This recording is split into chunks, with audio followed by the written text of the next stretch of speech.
This is a step-by-step guide on how you're going to screw up your high converting email campaign, right? So most of these things, some of them are just the normal casual things, but the three last ones, these are the most important things that you should keep in mind so that you cannot fuck up your email campaign.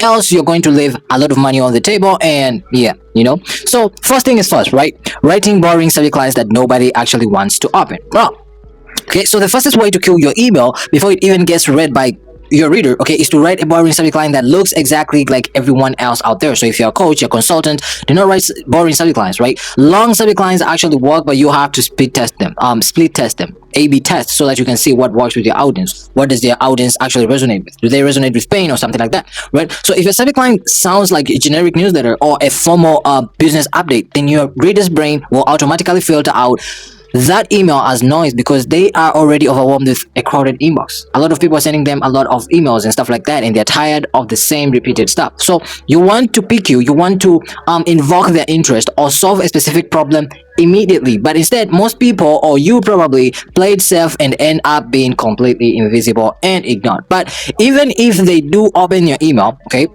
there is an even bigger mistake that you can make with what's inside, and that's the second thing, right?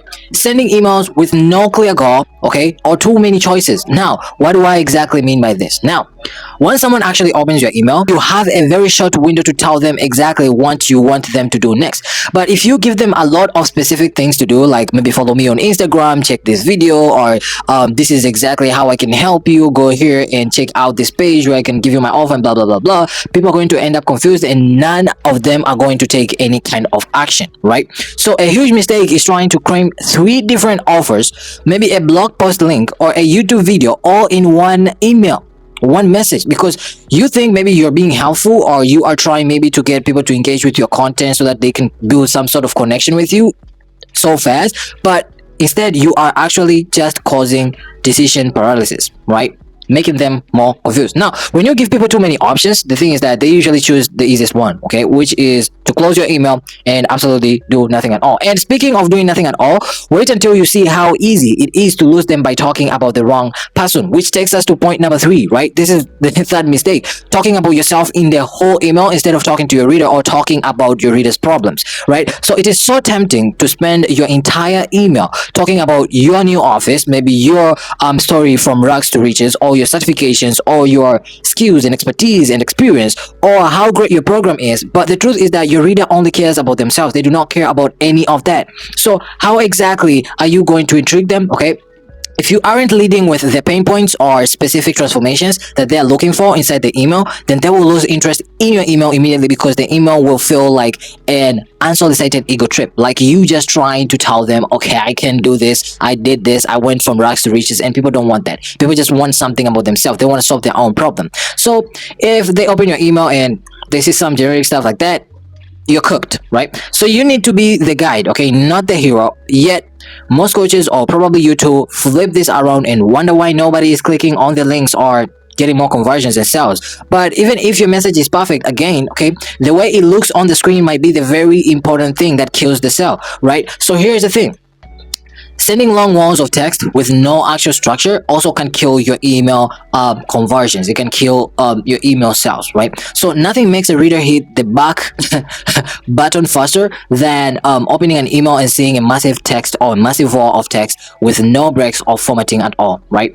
So you want to be very simple. You want to be very scannable, because right now people are skeptical and the attention span of people is dropping, right? Even if most people will tell you like, yo, it's not true, the attention span is not dropping and blah blah blah, the reality is that most people right now do not read mostly like how people used to read before. But I'm not saying no one reads, okay, people read, but if you just make your email scannable and easy to read and easy to see, then you will get more conversions than when you just put heavy text of walls, right? Maybe your copywriting is great, but you need to apply some structure so that it can look easy on the eyes of your reader, right? Because we live in a world of scanners, okay? And if your explanation looks like a legal contract, people will assume it's too much work to read, and they will save it for later, which we all know later never comes, right? There's no tomorrow, there's no later, right? People just, it will ignore your email.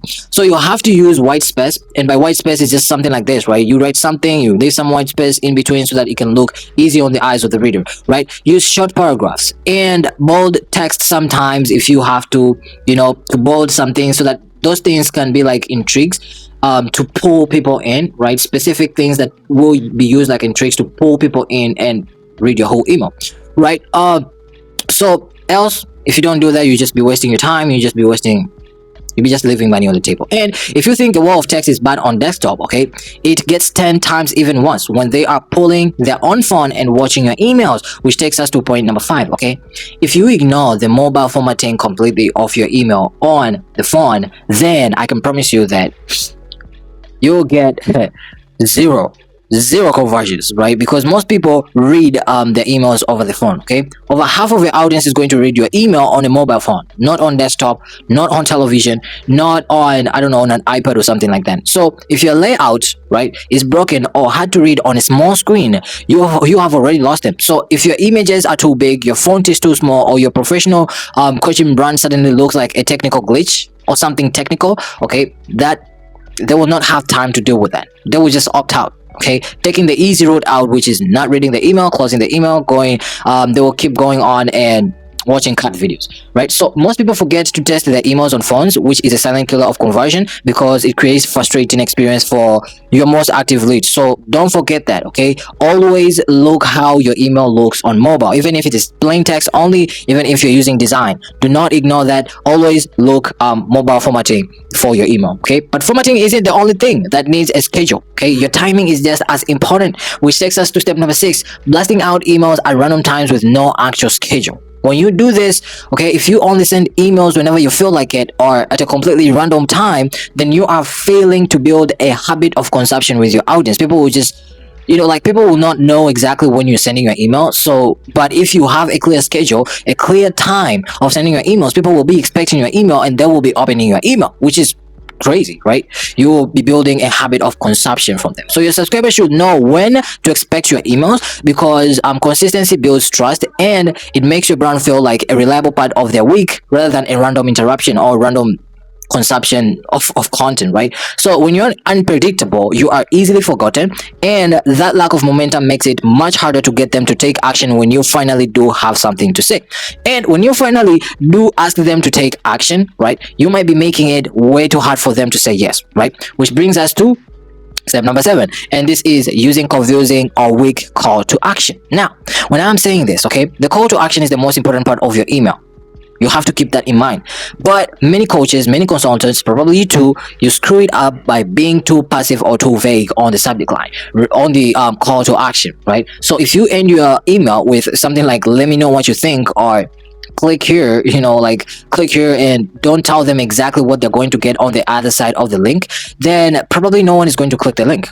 Or a small percentage are going to click it, but a huge percentage are going to ignore it because they don't see the benefit of clicking the link, right? So instead, you need to have a clear instruction, like click here to do something and get this benefit and this, okay? Click here and click here to know how you're going to get, I don't know, click here to get 6 steps on traveling, I don't know, adventure and stuff like that. Like we have to be very specific and very clear, okay?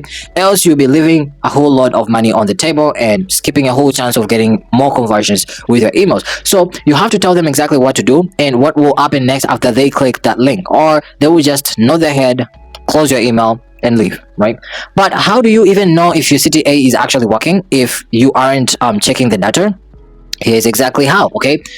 You should be testing your subject lines and different variations of your email. So one of the mistake that you will screw up your high converting email is never testing subject lines or email variations. So if you're just guessing which subject line or hook works best with your audience, you are essentially leaving a huge amount of money on the table, because the best email marketers, probably me too, we do email testing, right? Constantly we do A/B testing. Maybe Alex Amuzi, if you watch his content, if you are on his email list, you will see he's doing A/B testing, because they know that a 2% difference in an open rate can mean thousands of dollars in lost sales over time, right? So ignoring the data means you are repeating the same mistakes over and over again without you even realizing that you are making small changes, small little mistakes, right? So you have to A/B test this, okay? And speaking of results, there is a specific type of email that actually trains your audience to stop opening your messages altogether, right?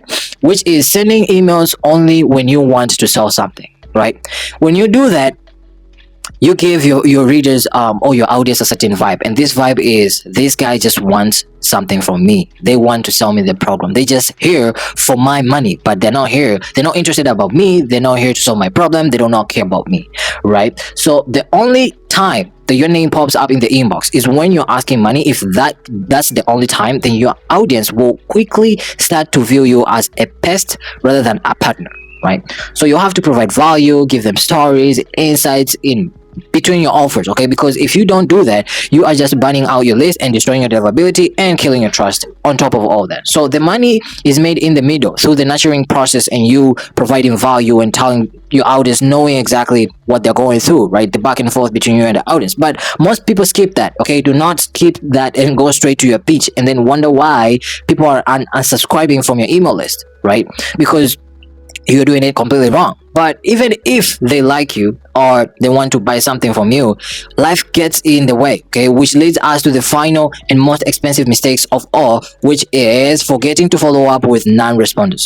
What do I exactly mean? So most of your sales are actually hidden in the follow-up messages. We all know that, follow-up emails and stuff like that. Yet so many people that I see, the guys that I've even worked with, they send one email and then they give up when they don't get an immediate response. They think maybe their email list is dead, maybe their audience is the wrong audience, and you just sent a couple emails, 5 emails, and you expect people to start buying from you. People are actually busy. We have to know that this is an everyday life, right? People are distracted, they're watching cat videos, they have their grandma who is sick in the hospital, they gotta go to, I don't know, work and stuff like that, or they simply forget to reply, right? So if you aren't sending a gentle reminder, you are leaving easy money on the table, right? So you have to simply keep reminding people, okay? And a simple just bumping this up can often be the most profitable email you can send all week. But most coaches are too afraid, or you too are too afraid of being annoying to actually do that. And instead you just have to get off your own mind and do it, right? Just send more emails.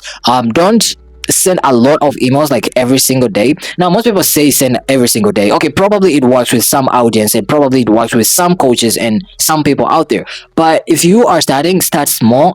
2 to 3 emails a week is perfect, right? You don't want to overwhelm your prospects, you don't want them to get tired of you and your emails and unsubscribe much earlier, right? So it's that simple, okay? These quick mistakes can slowly bleed your business dry, and I'm telling you, it's that easy. I hope you find value from this. Please do not do all these 10 mistakes because they will bleed you money. They will kill your business in that span, right? So that's all. If you like this video, hit the like button, subscribe, join my newsletter down below. You'll get all the breakdowns, so storytelling, email breakdowns, including hooks, CTAs, and the structure of the email in general, right? The link is in the description. Check it out, and I will see you in the next one. Peace.